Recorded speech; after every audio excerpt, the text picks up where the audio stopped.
안녕하세요. 영상 공부방의 김성래입니다. 앞으로 영상에 관한 재미있고 유익한 이야기들을 해볼까 하는데요. 이야기에 앞서서 구독과 좋아요를 눌러주시면 복 받으실 겁니다. 자, 이번 영상에서는 HSL 공간에서 휴를 사용하는 방식에 관한 이야기를 해보겠습니다.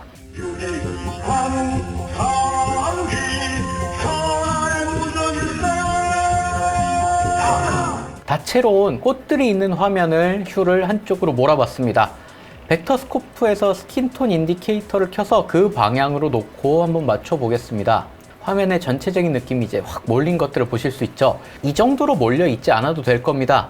아무래도 좀 과한 감이 있죠.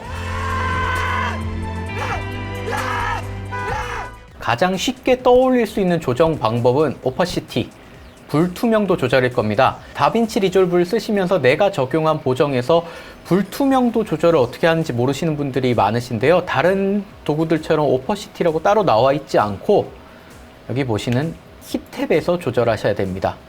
키탭의 인풋은 외부에서 키값을 받은 경우를 지칭합니다. 여기선 일단 건너뛰기로 하고 우리는 이 노드에서 사용할 값을 그 노드 혹은 최종에 있는 아웃풋으로 보내야 됩니다. 그래서 키 아웃풋에서 조정을 해야겠죠. 키탭의 기본 원리는 흰색은 효과가 적용이 되어 있는 상태, 검은색은 효과 적용이 되어 있지 않는 상태, 그리고 그 중간 회색이 어느 정도 중간 어느쯤 되어 있는 상태를 말합니다. 그럼 이 검은색과 흰색 사이를 조정하시는 것들이 결국 불투명도의 개념이 되겠죠. 두 가지 기능을 제공합니다. 게인과 오프셋이죠. 수식 개념을 모르신다면 이게 뭐가 다른 건지 헷갈릴 수 있습니다. 게인은 곱하기 나누기니까 비율 개념으로 조작하는 것이었고요. 오프셋은 더하기 빼기니까 정량적인 차이로 조작하는 겁니다. 대체로 많은 편집 도구에서 사용하는 오파시티, 불투명도는 보통 퍼센티지 개념이죠. 이 부분들이 익숙하신 분들은 비율을 사용하는 게인을 써주시는 것들이 편합니다.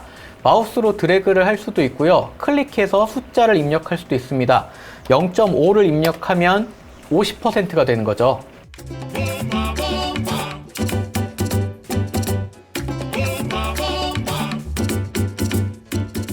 자, 약간의 팁이라면 이제 엑셀처럼 다른 도구에서도 많이 사용하는 뭐 0.5 이렇게 치지 않고 그냥 이 상태에서 0.5만 치셔도 0.5%가 들어갑니다. 미세한 차이입니다. 아웃풋에서 0.5를 넣어서 50%의 불투명도를 넣었더니 이것보다는 조금 더 색의 편향이 강했으면 좋겠다는 생각이 듭니다. 그래서 저는 70%, 0.7 정도로 입력해 보겠습니다. 저는 이 정도면 이제 괜찮은 것 같다고 생각을 했는데요. 자, 이렇게 보정이 되었습니다. 원본에 비교하면 확실히 화면 전체의 색상이 한쪽으로 몰린 것들을 보실 수 있죠. 그럼에도 아까 단색 구성에 비해서는 훨씬 그 강도가 부드러워졌다고 할 수 있을 겁니다. 이렇게 비슷한 색상으로 모는 것을 유사 배색이라고 합니다. 인상주의 화가들 중에 뭐 드가나 모네 같은 화가들이 잘 사용했다고 하는데요. 우측에 보이시는 모네의 연작 그림들을 보면 유사 배색이 잘 드러나는 것으로 보입니다. 이런 유사 배색은 색상 대비가 일어나지 않는 만큼 잘못하면 단조로워지기 좀 쉽습니다. 그래서 여기에 이제 색상 대비가 없는 만큼 채도 대비를 좀 더해 보려고 하는데요. 채도 대비를 더한다고 하니까 말이 조금 어려워 보이죠. 쉽게 얘기하면 저 뒤에 벽들에는 색이 좀 덜 들어갔으면 좋겠고요. 그 다음에 꽃에는 채도가 좀 더 들어갔으면 좋겠다.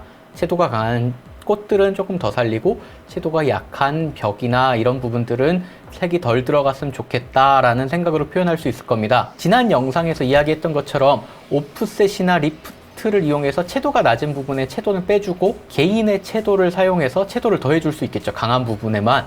이렇게 채도의 대비를 만들어줬더니 이 벽들은 채도가 빠져가지고 좀 더 회색빛이 잘 돌고 꽃들은 더 강해진 것들을 보실 수 있습니다. 자, 여기에도 뭐 밝기 대비를 더해준다든가 이런 부분들은 이제 더 고민하기 나름이겠죠. 자, 이렇게 놓고 전후 대비, 완전 원본과 색보정 뒤를 비교를 해보면 확실히 색상들이 몰렸고 적당한 대비도 생겼다는 것들을 보실 수 있습니다. 자, 이런 식으로 유사 배색법을 이용해서 작업을 할 수도 있겠죠. 엑셀렌트. 자, 한편으로는 이런 유사 배색을 역으로 이용해서 작업을 할 수도 있습니다. 꽃집 영상을 놓고 뭐 이렇게 작업을 해볼 수도 있는데요. 이건 원래 전체적으로 색을 돌려놓은 다음에 사람 얼굴만 다 따서 분리한 겁니다. 이제 비현실적인 꽃들의 색들 때문에 이제 좀 어떤 비현실적인 공간이란 느낌이 날 수 있겠죠. 물론 상당한 노가다가 필요할 수 있고 그마저도 소스가 좋지 않다면 할 수 없는 경우가 많기 때문에 이런 것들은 미리 테스트를 해보거나 사전 기획을 철저히 하고 사용하시는 것들이 좋을 거라고 생각합니다. 전 시련을 맞이할 준비가 됐습니다. 자, 개인적으로 이런 유사 배색법은 앞서 있는 이런 극단적인 상황을 만드는 것보다 원래 어느 정도 편향이 있는 상황에서 그 편향을 더 몰아주는 것들이 더 효과적으로 쓰일 수 있는 방법이 아닐까라는 생각을 해봅니다.